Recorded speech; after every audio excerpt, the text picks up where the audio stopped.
அனைவருக்கும் வணக்கம். பெரும்பாலும் நம்மள நிறைய பேர் கடன் சுமை அப்படிங்கிறத ஒரு தீராத சுமையாக தாங்கிட்டு இருப்போம். ஒரு சிலர் எத்தனையோ கஷ்டப்பட்டு கடன் அடைப்பதற்குண்டான முயற்சிகளை செய்து அதில் வெற்றியும் பெற்றிருப்பாங்க. ஒரு சிலர் எத்தனை முயற்சிகளை மேற்கொண்டாலுமே அதற்குண்டான பலன் இல்லாமல் கடன் சுமை அப்படிங்கிறது ஒரு பெரும் சுமையாக இருந்துகிட்டு இருக்கோம்.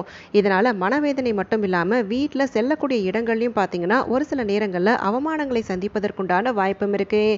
அப்படி அந்த கடன் சுமையானது முழுவதுமே தீரணும் அப்படின்னு சொல்லும் பொழுது அதற்கு வரமாய் அமையக்கூடிய நாள் அப்படின்னு சொல்லி பார்த்தா பௌர்ணமி நாள். கடன் அப்படின்னு சொல்லி எடுத்துக்கும் பொழுது வங்கி கடன், வாகன கடன், வீட்டு கடன், நகை கடன், இப்படி எந்த கடன் பிரச்சனை இருந்தாலுமே அது அனைத்துமே தீரணும் அப்படின்னு சொல்லும் பொழுது இந்த குறிப்பிட்ட பௌர்ணமி நாள் அன்னைக்கு நம்ம கல்லுப்பை வைத்து பரிகாரம் மேற்கொண்டோம் அப்படின்னு சொன்னா கை மேல பலன் கிடைக்கும்.